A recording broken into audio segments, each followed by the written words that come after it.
다음은 이제 그 언어를 T-스타 집합 중에서 내가 어떤 제약 조건을 만족하는 그 제약 조건을 기술하기 위한 그래머, 문법에 대한 얘기를 하려고 하는 거죠.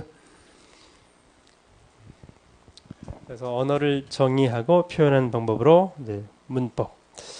문법을 정의하려면 먼저 문법 기호들을 정의를 해야 돼요.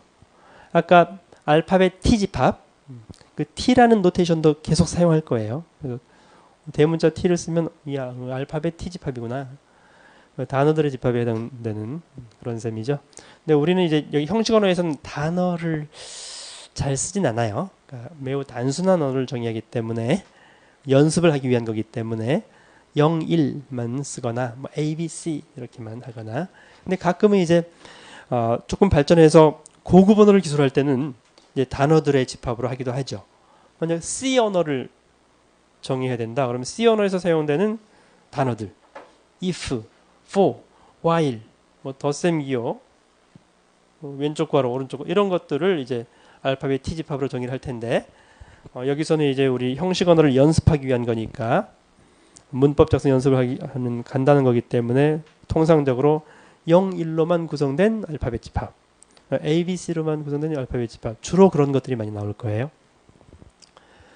그 알파벳 집합의 원소들, 알파벳들, 그것들을 터미널 기호라고 해요.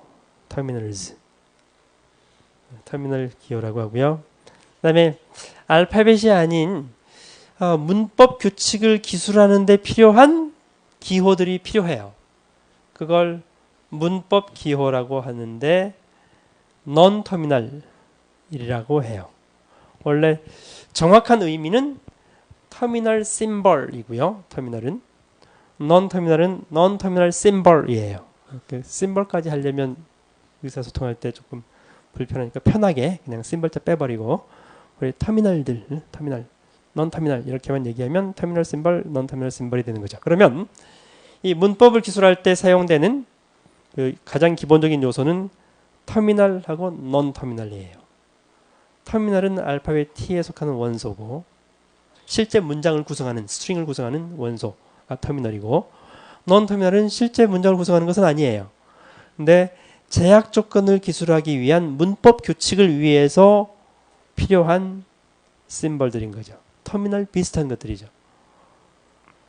그래서 두 가지가 필요하고 그래서 이제 터미널 집합이 아까 알파벳 집합인 셈이죠. 터미널 집합하고 non 터미널 집합을 구별하기 위해서 우리는 터미널 집합은 VT라고 쓸 거고요. 앞으로 계속해서 non 터미널 집합은 VN이라고 쓸 거예요. 그래서 계속 나올 거니까 미리 잘 알아두시고요. 어떤 경우에는 터미널, non 터미널들의 합집합, 통칭해서 언급해야 될 일들이 많이 있어요. 그래서 T나 N이 없는 그냥 V로만 쓰면 VN 합집합 VT, 터미널, non 터미널 합집합을 V로만 쓸 거라는 거죠. 그 부분을 명확하게 알아둬야 나중에 혼동하지 않을 거예요. 그래서 이제 문법을 정의를 하면 어떤 문법, 임의의 문법 G라는 문법이 있다고 하자. 문법이라는 것은 뭐냐? 일단 터미널 집합, non 터미널 집합이 있어야 돼요. 여기 뭐 순서는 필요 없어요. 네 가지 요소가 있는데 문법을 구성하는 네 가지 요소. 터미널 집합하고 non 터미널 집합이 명확하게 있어야 되고 그다음에 생성 규칙, 문법 규칙들이 있어야 되는 거죠.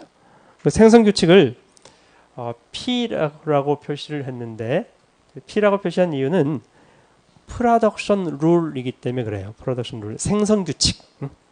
생성 규칙은 아까 얘기했듯이 이 규칙들로부터 무한개의 문장들을 생성할 거거든요. 그래서 생성 규칙이라고 해요.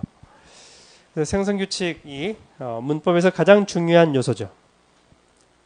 그다음에 non 터미널 기호 중에 하나를 시작 기호라고 명명할 거예요. non 터미널 기호 중에 하나를 시작 기호. 그래서 시작 기호는 이제 주로 스타트 심볼이라서 대문자 S라고 주로 쓸 거고요. 꼭 대문자로 S로만 쓰진 않아요. 근데 그런 경우가 많아요. 그래서 문법 기술할 때는 이렇게 터미널 집합, non 터미널 집합, 생성 규칙들의 집합. 그래서 P는 생성 규칙들의 집합이에요. 그다음에 non 터미널 중에 하나를 시작 기호라고 네 가지 요소로 구성된다. 일단 뭐 당연하겠지만 VN하고 VT 의 교집합은 당연히 공집합이죠. 알파벳들의 집합, 터미널들의 집합이고요. 이건 non 터미널의 집합이니까 양쪽에 속하면 안 되는 거죠. 두 개 합집합은 아까 V라고 했었고요. V 대거, V 스타는 뭘까요? 이 V가 집합이잖아요. 집합의 구성요소 터미널 또는 non 터미널들 그것들로 만든 스트링들 모든 스트링들이 V 스타일 거고요. 그 중에서 null 스트링을 제외한 길이가 0인 놈을 제외한 길이 1 이상인 것들만 V 대거라고 사용을 할 거고요. 그래서 문법을 소개를 했고 가장 중요한 생성규칙의 형태를 얘기를 안 했네요. 생성규칙은 알파, 화살표, 베타 형태로 기술을 할 거예요. 그러면 알파, 베타는 뭐냐? 알파는 V 대거의 원소, 즉 null 스트링이면 안 된다는 거지.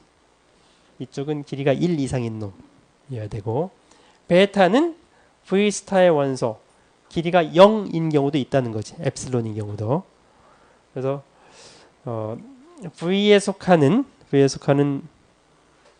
터미널 또는 non 터미널들로 만든 스트링, 화살표, 스트링. 알파라는 스트링을 베타라는 스트링으로 생성하는 거예요. 화살표. 생성 방향이 화살표의 방향인 거고요. 그래서 화살표의 왼쪽 알파 부분을 LHS, Left Hand Side, 화살표 우측의 베타 부분을 RHS, Right Hand Side라고 이름을 그렇게 명명을 한 거죠. 그러면 문법의 예를 하나 들면 자, 어떤 문법 G가 있어. 교재 예제 2.8에 있는 거 47페이지에 non 터미널 집합이 SA네요. 두 개로 되어 있고요. 터미널 집합은 소문자 A, B네요. 통상적으로 non 터미널들은 대문자로 쓸 거예요. 통상적으로. 항상 그렇진 않아요. 근데 거의 대부분 그럴 거예요. 그래서 대문자가 나오면 non 터미널인가 보다라고 생각하시면 되고 여기다가 물론 SA라고 할 수도 있고 뭐 XY라고 할 수도 있고 뭐 아무거나 쓰면 되는데 이 문법에서는 이 사람은 대문자 S하고 대문자 A 두 개를 non 터미널로 집합으로 정의를 한 거죠. 터미널 집합들은 보통 소문자로 쓸 거예요. 거의 대부분. 꼭 그렇진 않아요. 안 그런 부분이 나중에 얘기를 할 거고요. 그래서 터미널 집합 A, B로 구성되어 있고 여기 시작 기호는 뭐예요? non 터미널 중에 하나인 거죠. non 터미널 중에 하나 S를 시작 기호로 했어요. 그래서 여기를 A, B로 안 하고 S, A로 한 이유를 대충 아시겠죠? S를 시작 기호로 쓰려고. 그러면 이해하기가 편하니까. 그다음에 생성 규칙들의 집합은 여기 안에다 쓰려면 공간이 너무 좁아요. 그렇죠? 이것들은 몇 개 안 되니까 그냥 이 안에다 써버리고 뭐 이것도 그냥 하나만 쓰면 되는데 생성 규칙들은 쓸 게 많잖아요. 그래서 밖으로 빼서 P는 요 각각이 생성 규칙이죠. 이것들의 집합인데 굳이 그 집합기호 안 쓰거든요. 굳이 집합기호로 꼭 써야 될 이유는 별로 없으니까 어쨌든 생성 규칙들의 집합이에요. 그러면 이 문법에서 생성 규칙은 몇 개예요? 하나. 화살표 개수만큼이죠. 5개. 5개예요. 그러면 이 생성 규칙들이 LHS 왼쪽 화살표 왼쪽이 S로 시작되는 생성 규칙이 있고요. S 생성 규칙이라고도 해요. 통상적으로. S 생성 규칙이 몇 개? 2개 있죠. 그다음에 A 생성 규칙이 3개가 있죠. 근데 이렇게 각각 쓰는 게 원칙인데 우리가 하다 보면 이렇게 쓰는 게 훨씬 편하고 리더빌리티가 훨씬 좋은 경우가 많아요. 그렇죠? S 생성 규칙은 AAS 또는 A 둘 중에 하나 또는 기호를 vertical 바로 쓰는 거죠. 그래서 요 S 생성 규칙은 2개인 거죠. 2개. 2개 각각 쓰기보다는 이렇게 하면 보기가 편하니까 이렇게 쓴다. A 생성 규칙 3개를 SBA, BA, SS 이렇게. 그래서 생성 규칙들은 이렇게 쓰든 각각 따로따로 이렇게 나열을 하든 뭐 똑같다 그런 얘기고요.